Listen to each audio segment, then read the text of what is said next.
Last time we spoke, tension was brewing within the Taiping capital between the Heavenly King and his subordinate kings. The foreigners were debating who would win the civil war for China and who would be best for trade. The new Yongying armies, such as the Jiang army of Zheng Guofan, began to encircle Nanjing in an effort to strangle the Taiping. Within the Taiping capital, conflict finally broke out, and Yang Xiuqing was murdered by his comrade king, Wei Changwei. When Shi Dakai found out, he demanded blood, leading to Wei Changwei's death and almost his own, but he fled Nanjing, taking a large army with him to campaign in exile. Now Hong Xiuquan fell into depression and seclusion. Who would leave the movement now that the great Taiping kings were all gone? This episode is the Taiping Rebellion Part 5, out with the old kings and in with the new.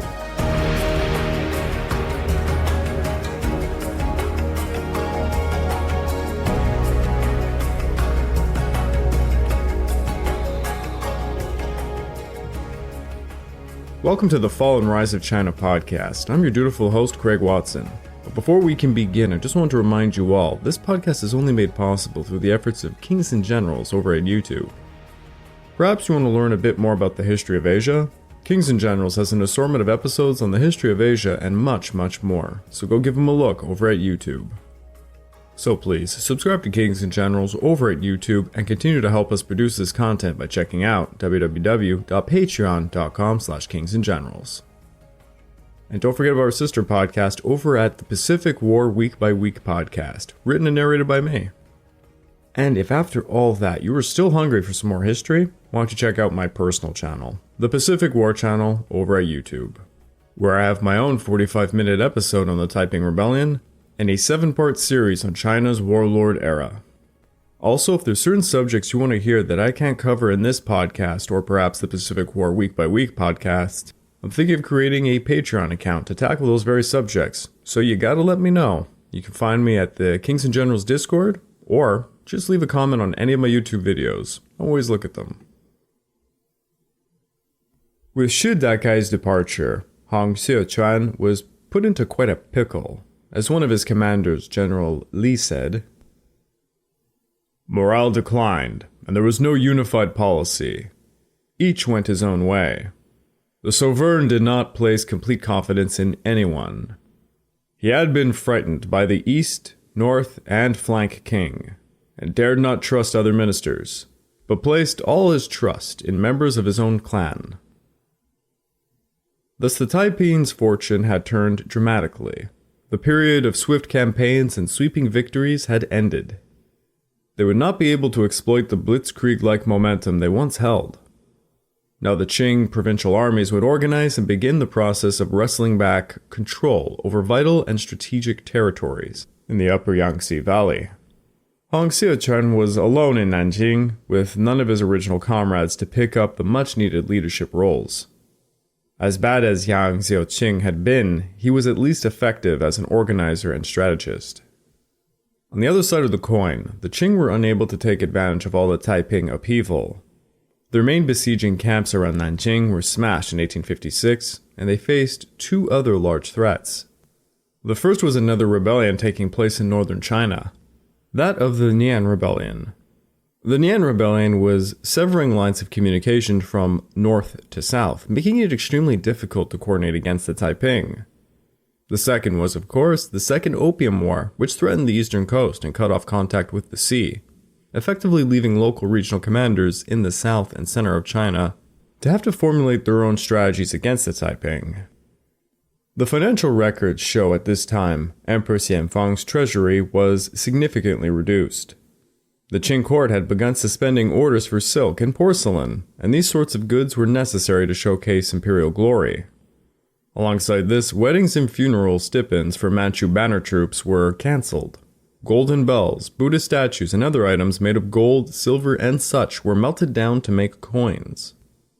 The Qing court forced officials to reduce staff, cancelled repairs to palace buildings, and by 1857, some imperial banner families had reached starvation levels of just a few pounds of relief grain per month. The emperor was allowing his banner troops to use their own banks and rice stores in an attempt to shield military personnel from the effects of the inflation. Despite the economic hard times and enemies left, right, and center, the Qing armies could have crushed the Taiping altogether during this turbulent time, had it not been for the Qing leaders' insistence on the policy of having veteran Taiping troops executed if captured without exception. There was really little incentive to stop serving the Taiping.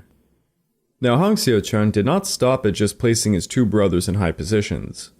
There was Hong's sister, his wife Lei, and his children, the 8 sons of his eldest brother, 2 from his second eldest brother. Hong also had 8 daughters from various consorts, many of whom were married. Hong also had a dozen or so cousins. The Hong family had roots in Guangdong and Guangxi province, and many had made the trek from Thistle Mountain to Nanjing. Now that Yang was dead, Hong was able to do things with less scrutiny. Thus he began to extend his family as he saw fit. Hong's palace was run entirely by women under his general supervision. Allegedly, 2,000 women worked for him, divided into 3 categories: female ministers and bureaucrats, maids in attendance, and women of his immediate family. That last group included consorts, of which, according to his son, Jiangui, Hong Xiuquan had 88 consorts in Nanjing. Jiangui was around 9 years old in 1857, and is now too old to remain in the palace, and he's forced to live in an outer palace and given 4 wives. He is forbidden from seeing his mother or sisters, bound by stern rules set forth by his father. Hong Xiuquan dictated, "At the age of 4, his sons are no longer allowed close contact with their older sisters. At 7, they can no longer sleep in their mother's or other consorts' beds. They must also stay 10 feet or more away from their sisters, and learn to bathe themselves. By 9, they should not even see their grandmothers." Their sisters' separation from their brothers is similar. After 5, they must never be touched by their brothers. And after 9, they stay entirely with the women and are not meant to see even their younger brothers anymore. In 1857, a year after the assassination ordeals, Hong Xiuquan issued the only official publication of the time, known as Poems by the Heavenly Father. They show us how Hong Xiuquan concerned himself with maintaining order and harmony amongst his hundreds of concubines and his maids in his giant harem. He then explained heavenly principles, admonishing his women to please their master and to follow his ordained rules. The mixture of fantastic ideas and fanatical beliefs in these writings, to his women, showcased the decline of the heavenly king. He was so concerned with having his own personal religious experience that, to ascend to heaven, rather than focusing on the Taiping Revolution, whatever governmental structure existed was handled by Hong Xiuquan's family rather than him, most at the hands of Hong Rangfa and Rengdu. Later on, when one of the leading Taiping commanders, General Li Xiucheng, is captured by Zhang Guofan, he tells him, "In Nanjing, there was no one at court to carry on the government. The morale of the soldiers and the people was broken and troubled. The military leaders were greatly displeased with the Hong brothers, as both men were deficient in talent and had no plans." Yet the Hong clan did not seem to have anyone who could pull everything together. Hong Renfa and Hong Renfu were said to be, quote, "deficient in talent and military tactics. They were obstinately bent on carrying out their own views. They were obsessed with the notion that heaven would support them in everything." Shi Dakai was the last real hope for the revolution, and when he left, he also took with him a great part of the military and some of its best commanders. When the Qing court received news of Shi Dakai's departure, they instructed Zheng Guofan to invite Shi Dakai into the fold. Shi Dakai refused to surrender to the Qing, and instead he marched his army through Jiangxi, Zhejiang, and Fujian provinces, and then westward into Hunan. From Hunan, he tried to gain entry into Sichuan. Shi Dakai had thus conducted a ceaseless and exhausting campaign across 15 different provinces over a distance of more than 6,000 miles, seeking first a permanent base, and then it became more of a game of survival. Countless troops got sick, died, or deserted. By June, Shidakai found himself cornered, helpless, and exhausted, so he simply walked into an encampment of the commanding Qing general, pursuing him, and gave himself up. He had hoped by forfeiting his own life, he would have 2,000 or other Taiping veterans pardoned. He prepared for all of this by having his 5 wives commit suicide via drowning to save them from the inevitable shame and agony they would face at the hands of the Qing troops. He was interrogated for over 6 months by Liu Bingjiang, who had directed the defenses at Changsha, which killed the West King. Shidakai was executed slowly via dismemberment, and 2,000 of his most loyal followers who had been held under guard at a local temple were all slaughtered. Though Shidakai had assumed new titles and gave many to his commanders, he never promulgated any new political programs, nor did he have any grand purpose for his military campaign, and thus he was more of a military adventurer rather than a revolutionary leader in the end. Shidakai's forces would remain a threat to the Qing and Zheng Guofan's Hunan forces. Shidakai had permitted many of his men to leave for home, and the Taiping who went back to Guangxi province would survive to the very end of the rebellion, slaughtering many more of the Qing. Shidakai also continuously recruited as he marched his forces. In 1858, Shidakai's forces were said to be several 100,000 strong, before Zheng Guofan's armies decimated them. Shidakai's force was quite the diversionary campaign also, forcing Zheng Guofan to dispatch many of his best commanders to deal with them. But he was never distracted from his main target, the Taiping stronghold of Nanqing. Initially, when the Qing ordered Zheng Guofan to march into Sichuan province to stop Shidakai's invasion, he refused to follow the strategy. He argued with the Qing court, stating the difference between the rebels who occupied and developed strategic areas for the economic bases, i.e. the main Taiping force in the lower Yangtze, versus what he called the roaming bandits, who never settled down. Those roamers, like Shidakai and the Nan Rebels, were not as much of a threat, because the real threat, he insisted, was the Taiping in Nanqing and Anhui, and they had to be dealt with first. The Qing government, well, they had no real way to coerce Zheng Guofan at this point, and they just followed his advice. Meanwhile in Nanjing, Hong Xiuquan's choice to appoint his own kin as officials was backfiring. He had made this appointment in the hopes of re-establishing a working organization. However, the proliferation of titles contributed to disorganization and chaos. He had appointed Meng De as a chief of staff. Meng De had been a member of the administrative staff, and Taiping documents indicate he was an official responsible for providing women for the Heavenly King's harem, but he had no experience in military matters.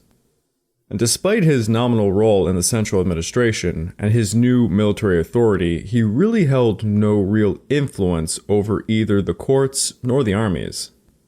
Alongside this, Hong's brothers were using their positions to amass wealth and live lives of luxury. So the field commanders became the only ones actually making real military decisions. The attitudes of these commanders towards the new appointments in Nanjing can be seen strongly by the remarks left by General Li Xiucheng, who again as a prisoner under Zheng Guofan would later write, "There was no one at court to carry on the government. The morale of the soldiers and people was broken and troubled." From his perspective, the military leaders were very dissatisfied with the Hong brothers and distrustful of Meng, who, in his words, was a great favorite of the Heavenly King and had not been outside the capital. He, alongside his second-in-command, Li Kaifang, were both men without ability and, moreover, kept in hand by the Hong brothers. It is easy to see the Taiping were in a major crisis, and Li Xiucheng wrote one passage that shows us that it could have very well fallen to pieces by 1858. "The feeling of the people has undergone a great change. Government affairs were in disorder, and each man was pursuing his own course. The sovereign had become mistrustful of others. The affairs between the kings had so alarmed him that he was distrustful of ministers of other surnames and put his own confidence in his own family and relations. There was a unanimous desire at this time to separate. However, they did not dare to separate on their own, since they had heard that whenever the Qing generals and soldiers captured Guangxi men, they decapitated them, not sparing a single one. Hence, they banded closely together instead of dispersing. Had the Qing Dynasty been willing at this early date to spare Guangxi men, a breakup would have taken place very long ago. A very revealing passage, to be sure.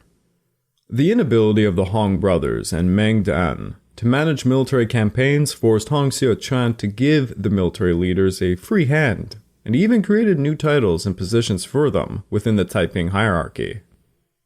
The first two important men to emerge in 1856 were Qian Yucheng and Li Xiucheng, who received the titles of Second Chief Commandant and Deputy Commandant. Left to their own by the useless Taiping court, they were forced to make their own strategic decisions and coordinate based on their need for self-preservation. The military situation for the Taiping was critical. Control over the Yangtze had been lost to Zhang Guofan's Xiang army, and with it came the loss of transportation for military supplies and provisions. In December of 1856, Wuchang had been recovered by the Qing, which threatened Taiping's control over the South Yangtze areas. The two Taiping commanders thus came together in January of 1857 at a conference in Anqing to figure out how to coordinate a campaign. This led to a joint strategy to strengthen the Taiping military positions in the Yangtze area. Now, neither commander had played a large role in the Taiping campaigns prior to taking Nanjing. Qian Yucheng was too young to take an active role during the march from Guangxi to Nanjing. At Nanjing, he was appointed to the rank of Corps Superintendent in charge of provisions for the Taiping Left Fourth Army. To be blunt, it was a desk job. By 1854, he petitioned for combat duty, and he got his wish in June that year to occupy Wuchang. He distinguished himself as the 38th Commander, then the 13th Senior Secretary commanding the Taiping Rear 13th Army, and Front 4th Army of River Troops. His military achievements and personal bravery earned him fame amongst the Taiping, and he also became well known to the Qing, who targeted him as an important Taiping commander. Li Xiucheng was a fellow villager of Qian Yucheng. He did fight during the march from Guangxi to Nanjing, but he was not promoted to important military positions until much later on. At Nanjing, he became an assistant to another Taiping leader, He Aikan, before receiving an appointment by Yang Xiuqing as a new corps general and later corps superintendent leading the troops in 1853. Before the power struggle, Li had been sent out with other Taiping officers to Qianjiang in Guangxi. After the power struggle, Li was in command at Tongqing in Anhui, and he found himself in quite a struggle. He had a small force of less than 3,000 men in a city isolated by Qing forces, and he was surrounded, by his own account, by 10,000 Qing or so. To break out of this terrible position, Li cooperated with Qian Yucheng and collaborated with a Nan Rebel force. I have not spoken too much about the Nan Rebels, but at this time the area of northern Anhui, alongside the borders of Henan, Shandong, and Jiangsu, were under their control. They had started as a group of local corps formed during all the disarray of the 1840s and 1850s.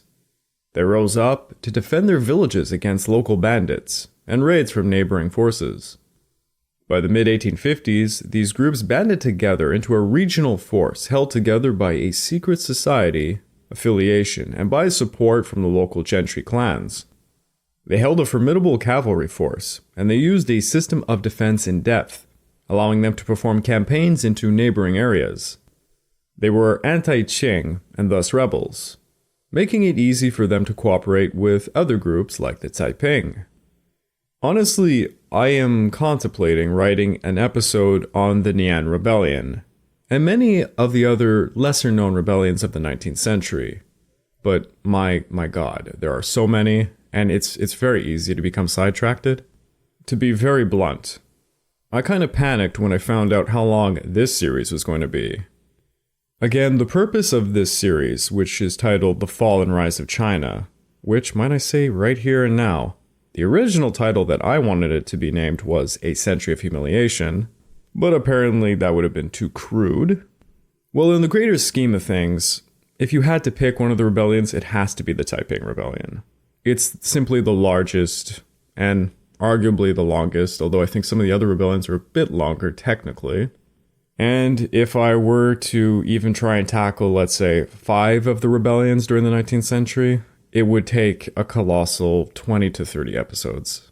And after this, we're going to have to jump into some stuff about Japan. We're going to have the Boxer Rebellion, the First Sino-Japanese War. There's going to be some stuff on Korea. There's a lot of stuff to cover, and I simply can't sidetrack. But as you are probably very aware, as I've been obnoxiously saying at the beginning and end of all the podcasts, I am now considering making a Patreon account.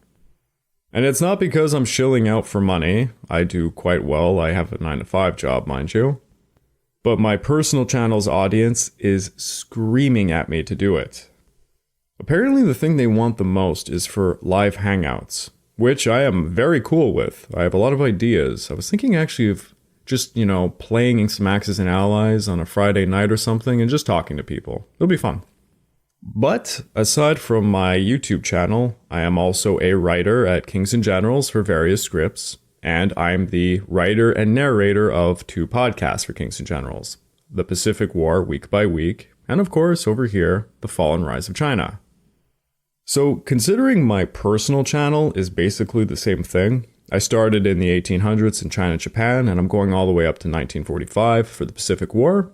It's all kind of the same genre. And I was thinking, for the Patreon account, although I could dabble in just general history. I mean, I know the ancient classics. I'm a huge World War II buff and World War I. There's a bunch of stuff I can do. But I'll leave it to anyone who's interested. If you can just let me know what you want to hear about, I will make content based on that. And it can honestly be very wacky content. To give you an idea, I had one guy ask me my positions on the fentanyl crisis going on in the United States of America. And the reason why this guy was asking me, because he found there were some similarities between it and the Opium Wars. And he's definitely right. It makes for a very interesting comparison. So I'm probably going to make a podcast episode on me comparing that. I'm going to stop this shameless sidetrack and plug and tell you, if you want to get me any information on what you might like to hear, please find me at the Kings and Generals Discord, or just leave a comment on my YouTube channel. Honestly, perhaps I should just make my own Discord at this point. Yeah, maybe I'll do that. Anyways, back to the show.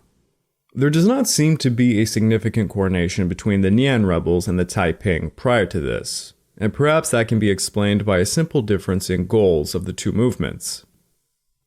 The Nan were a local rebel group, and they had little program nor major political purposes beyond the control and exploitation of the area their forces dominated. They did not hold the ambition to establish a new dynasty, let alone some sort of proto-Marxist revolution like the Taiping sought. The Taiping, for their part, had little interest in local bandit or rebel groups, who were unwilling to submit to the Taiping faith. At the start of the Taiping Rebellion in Guangxi province, they had already alienated many secret societies and bandit groups, who were quasi-interested in the Taiping cause. Yang Xiuqing in Nanjing did little to change this policy. But after the breakdown of centralized command in Nanjing, men like Li Ziucheng, who had purely military interests to heart, saw joint action with groups like the Nan as a good thing. Thus, the first significant joint action between the Taiping and the Nan came about in early 1856 when the Nan leader, Li Qiaozhou, from the southern Hui area, joined up with Li Xiucheng to perform a campaign in Chengjiang.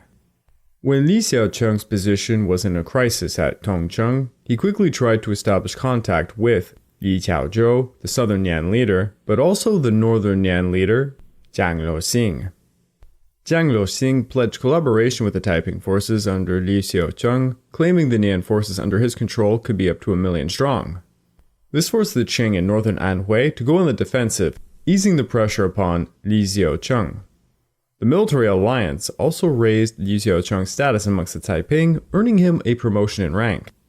The joint military campaign led to a number of cities in the Hui area to be taken between 1857 and 1859. But this cooperation remained purely on a military basis, and it would not last. It never extended beyond the Hui area, and even within the area it was quite nominal in scale as a result of the Nian not having any real political structure.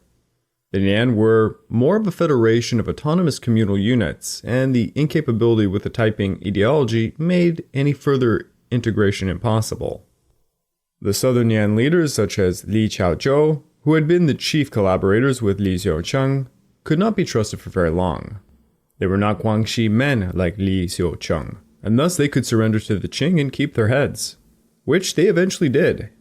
The cities they were defending were handed over, much to Li Xiuquan's despair. Li Xiuquan ascribed their surrender to be a result of undisciplined troops, stating things like this. Li Qiaozhou's troops were a disorderly lot. They were constantly troubling the people and plundering any city that was taken, and when this could not be effected, they vented their rage on the peoples themselves. Li chastised the assistant generals of the districts until he was ashamed to meet me, and finally sent his submission to the Qing. Li Xiuquan was also dissatisfied with the northern Nian leader, Zhang Liuxing, who, according to him, his men were only interested in promotions, but not in serving when called. Li Xiuquan was angered by the lack of cooperation, or to be more blunt, the fact that Nians disobeyed the Taiping's direct orders, and he thought that this was the main reason the Taiping campaigns failed. However, the push to perform joint actions led the Taiping to victories in central Yangtze, which most definitely helped their cause. For one thing, the joint actions led the Nian to hit Qing supply lines, which further contributed to a major victory over the Qing at Tongcheng on February the 24th of 1857. After this victory, the Taiping leaders pursued the retreating Qing forces northwards alongside their Nian allies. But then many Nian forces attempted a western campaign and they lost ground in Hubei province. There were two major thrusts made in April and September of 1857, and then in April and May of 1858, but both were frustrated by the Xiang army and other Qing forces. The Nian began a general retreat back into northern Anhui, which was their economic basis. Meanwhile, Li Xiuquan acquired a base closer to Nanjing, establishing supply lines, and from then on took more of a key role defending the Nanjing region. Though the Taiping Nian joint operations slowed the advance of the Xiang army in Hunan, Zheng Guofan's strategic plan still proved itself, and his forces slowly but surely advanced in the Yangtze area. In May of 1858, contingents of the Xiang army recovered the city of Jiaojiang, which was the last remaining Taiping strategic base in the center of the Yangtze area. It was a vital base that provided them with resources from the provinces of Jiangxi and Hunan, as well as a major recruitment point. From Jiaojiang, Zheng Guofan's army could prepare to march into Anhui. Zheng Guofan also sought to advance forces into the upper Yangtze area to strangle the Taiping, while other Qing forces rebuilt the camps that were surrounding Nanjing back in 1856. The northern and southern blockading camps were rebuilt in 1857 under the command of the Manchu generals He Chun and Jiang Guoliang. By the end of 1857, their forces were marching upon the city of Qianjiang, which the Taiping had been holding since 1853. To face the new threat, a Taiping military conference was held, and alongside Li Xiuquan and Chen Yuqiang, a number of other Taiping generals gained prominence. Two of the most important were Yang Fuqing and Li Shuxian.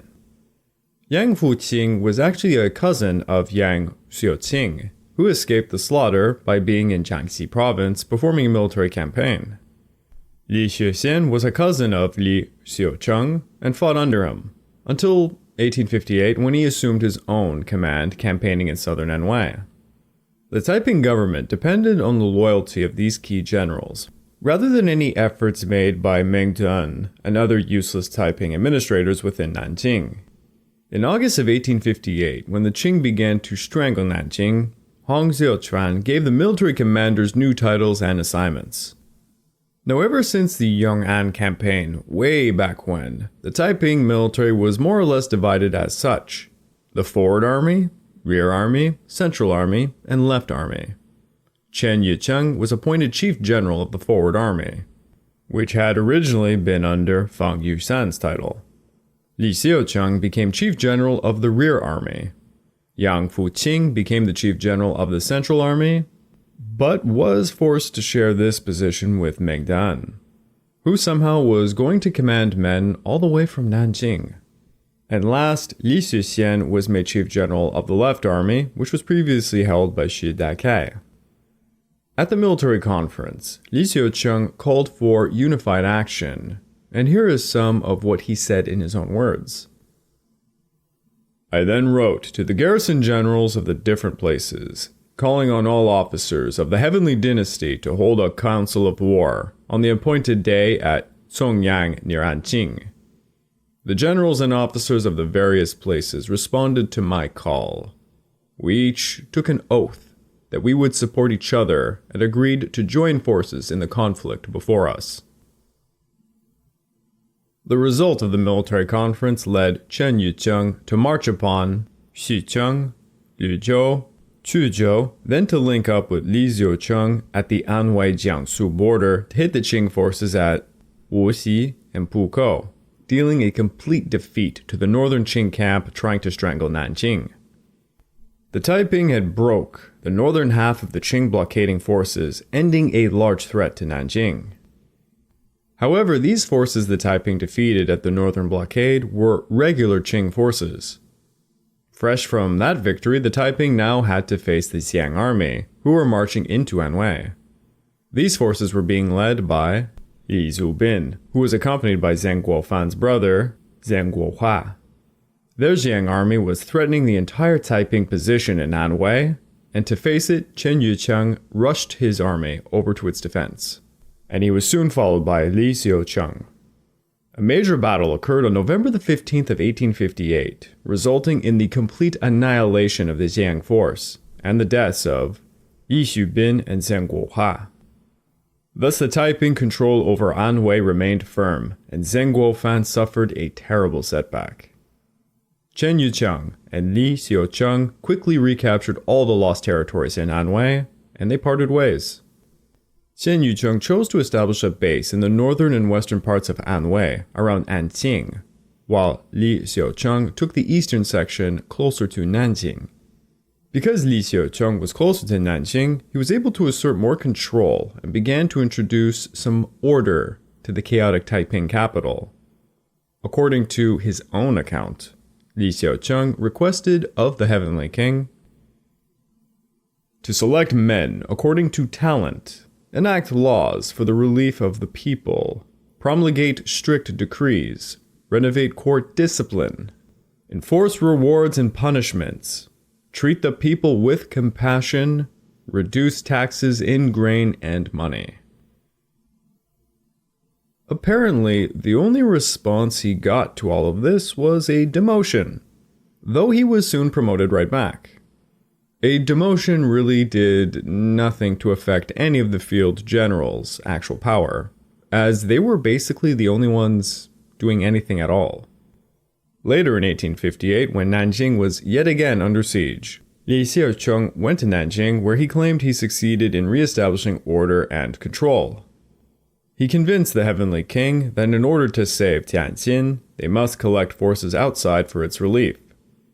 Each of the leaders continued thus to hold their own areas of supply, until messengers from Nanjing showed up demanding their armies come help break another blockade against Nanjing at the cities of Jianpu and Pukou. Now, during the years between 1856 and 1859, the Taiping were firmly on the defensive. Their military actions were almost always done by commanders working amongst themselves without any real regard for the Nanjing government. These commanders thought in military terms and were no longer really concerned with the Taiping ideology, thus their revolutionary purpose was dying. This also resulted in each commander becoming short-sighted, and their focus simply shifted to their respective regions.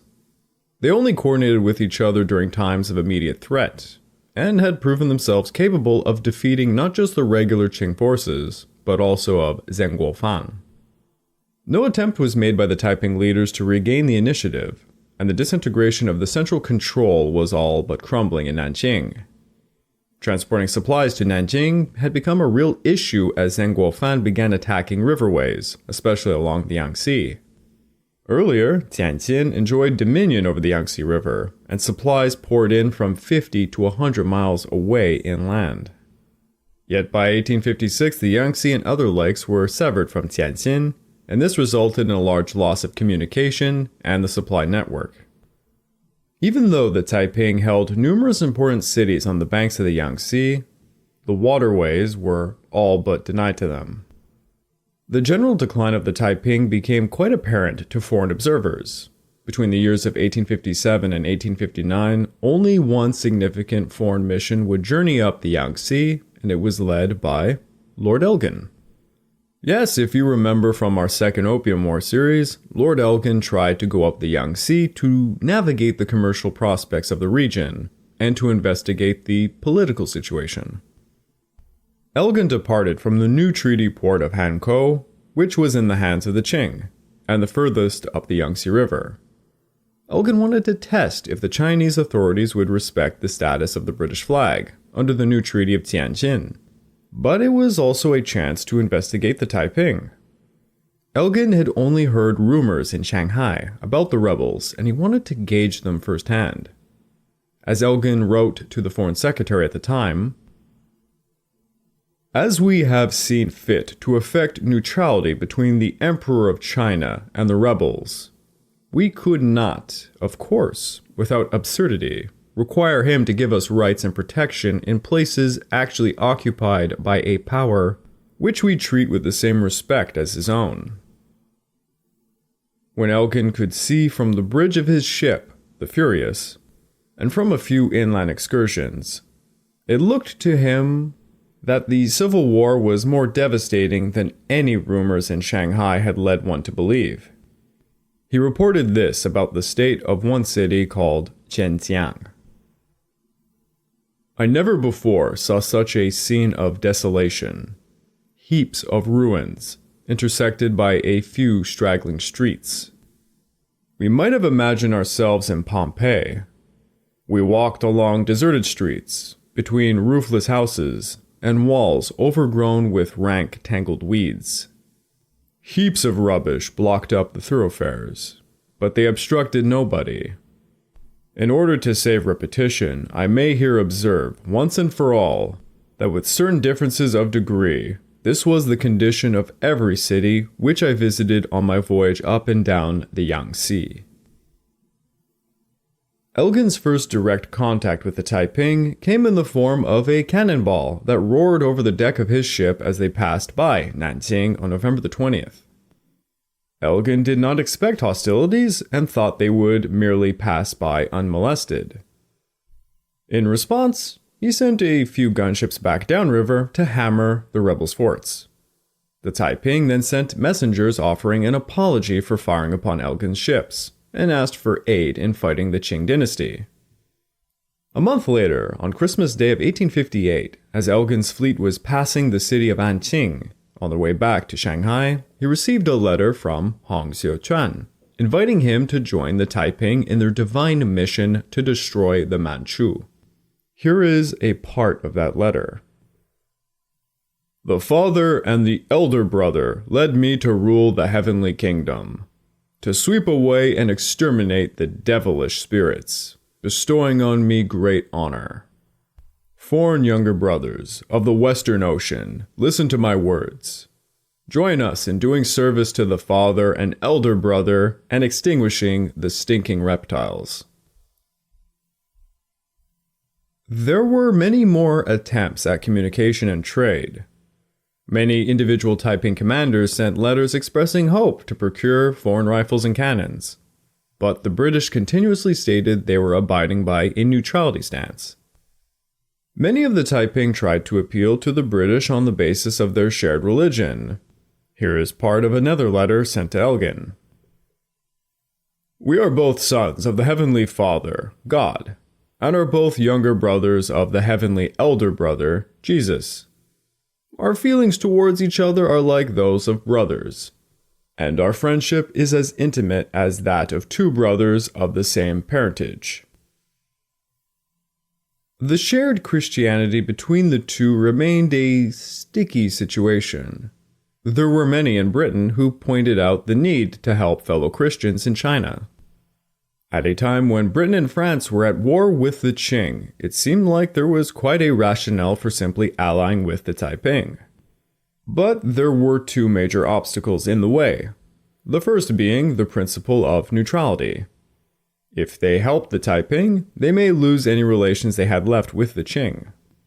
The second issue was that it was hard to really understand if the Taiping were really Christian or not.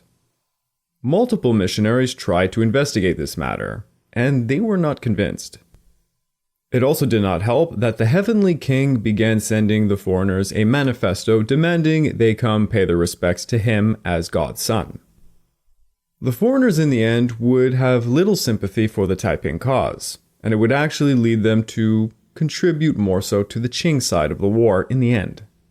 The rationale for this was to secure the treaties they had signed with the Qing, and quite honestly, the Taiping did not really look like they were going to win the war by the late 1850s. But were the Taiping defeated? Many would argue this is surely not the case. They could have reorganized and revamped their revolutionary purpose. And in 1859, a man would arrive to Nanjing to do just that. I would like to take this time to remind all of you that this podcast is only made possible through the efforts of Kings and Generals over at YouTube. Please, go subscribe to Kings and Generals over at YouTube and continue to help us produce this content by checking out www.patreon.com/kingsandgenerals. And hey, don't forget about our sister podcast over at the Pacific War Week by Week podcast, written and narrated by me. And if after all that you are still hungry for some more history, why don't you check out my personal channel, the Pacific War channel over at YouTube, where I have my own 45-minute episode on the Taiping Rebellion and a 7-part series on China's warlord era. And as I have said a few times now, if you want to hear about more selective subjects, perhaps some that you want to choose yourselves, I'm thinking of creating my own Patreon account where I will tackle them, like the Nan Rebellion. The Taiping found new leadership figures in Li Xiuquan and Chen Yucheng. The Nan Rebels proved valuable allies initially, but in the end, it simply was not working out.